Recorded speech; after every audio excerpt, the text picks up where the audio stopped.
Before starting this video, I would like to inform you that I have 5 years of trading experience, advanced knowledge of Elliott wave theory, and a comprehensive background in fund management. I provide professional insights on both long-term and short-term investment opportunities. Please make sure to conduct your own research before making any investment decisions. Remember, I am not a SEBI registered advisor.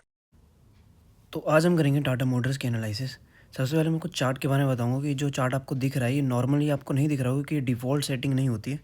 इसको हम change करते हैं settings में जाके। इसका जो regular scale जो देखो जो आपको ये दिखता है वो डिफ़ॉल्ट में होता है, पर ये होता है लॉग स्केल में, जिससे कि आपको पूरा प्राइस एक्शन बहुत ही अच्छे से दिखता है और आप टेक्निकल एनालिसिस अच्छे से कर पाते हो। अब देखो यहाँ पे आपको रेजिस्टेंस भी दिख रहा होगा, सपोर्ट भी दिख रहा होगा। अब दोबारा रेजिस्टेंस से इसने डिक्लाइन लिया है, तो यानी कि अगला सपोर्ट फिर से ये सपोर्ट पे बन सकता है नीचे वाले में, यानी कि 185 से लेकर 200 तक की रेंज में। बट अब मैं आपको एक बार पूरा प्राइस एक्शन समझाता हूँ। यहाँ पे ये देखो, यहाँ पे ABC बना था, देन उसके बाद फिर से ABC, देन उसके बाद ये फिर से ABC, एंड ये जस्ट अभी कंप्लीट हुआ है ABC। यहाँ पे भी ABC है, यहाँ भी ABC है, ये भी ABC है पूरा, और अब यहाँ पे फिर से ABC बन सकता है? नहीं, बन भी सकता है और नहीं भी, क्योंकि ये तो पास्ट प्राइस एक्शन है ना, ज़रूरी नहीं है कि अब फ्यूचर का प्राइस एक्शन सेम हो। अब उसके लिए अब हमें डिटेल में समझना पड़ेगा जो अभी का डिक्लाइन आ रहा है। ठीक है, ये तो हमारा ABC का स्ट्रक्चर बन चुका है। अब देखते हैं हम इसको एक बार ढंग से समझ के कि पहला बात तो हम देखेंगे कि C जो है उसने अपनी मिनिमम रिट्रेसमेंट पूरी करी है। यहाँ पे तो नहीं दिख रहा, पर लेकिन यहाँ पे अभी जाएंगे हम लॉग स्केल, फिब लेवल को हम उस तरीके से अरेंज कर देंगे। अब देखो यहाँ पे आपको क्लियर दिख रहा होगा, ये मैंने मार्क करा हुआ है 1.618 पे प्रॉपरली रिजेक्शन आया है, यानी कि जो वेव C की मैक्सिमम लेंथ होती है वो उसने अचीव कर ली है। ठीक है, यानी कि ABC तो है अब ये, ठीक है, क्राइटेरिया पूरा फुलफिल हो चुका है। अब हम एक और चीज़ देखेंगे, यहाँ पे रूल लगाना पड़ेगा हमें पहले।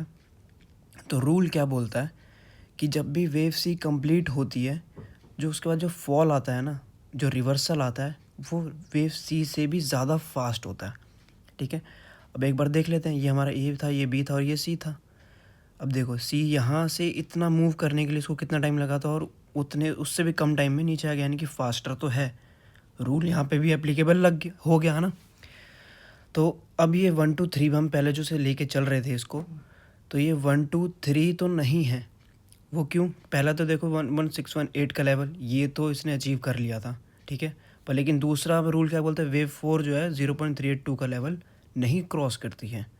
ठीक है, अब वो भी लगा के देख लेते हैं। हमने यहाँ पे रिट्रेसमेंट लगाया, तो क्या 0.382 का लेवल यहाँ से तो ऊपर जाना चाहिए था, पर लेकिन क्या हुआ, ये ब्रेक कर दिया इसने अब, है ना। तो यहाँ से देखो, इस यहाँ पे बाइंग आई थी, यहाँ पे मैंने आपको बोला भी था कब बाय करना है, पर लेकिन यहाँ पे बाइंग आई, पर उससे ज़्यादा यहाँ पे सेलिंग थी। सेलिंग क्यों थी? क्योंकि उनको पता था, उन्होंने सेलिंग करा जिनको पता था कि ABC है, 1 2 3 4 नहीं है। ठीक है, सेलिंग ज़्यादा थी तो फॉल आया, और ये हमें पता लग गया कि अब हमें भी कंफर्म होगा कि ये ABC है। ठीक है, अब देखते हैं कि जो हमारा फॉल आएगा किस तरीके से आएगा।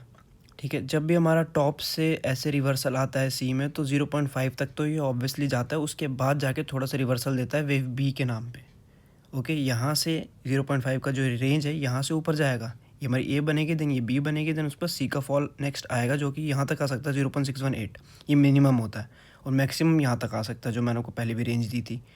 ओके, तो हमारा इंपॉर्टेंट लेवल है 0.618। अगर ये टूटा तो फिर 185 तक के लेवल खुल जाएंगे, वरना फिर ऊपर की तरह रिवर्सल आ जाएगा यहाँ से 0.618 यानी कि 490 के लेवल से। तो अब ये दो लेवल जो है हमारे इंपॉर्टेंट है।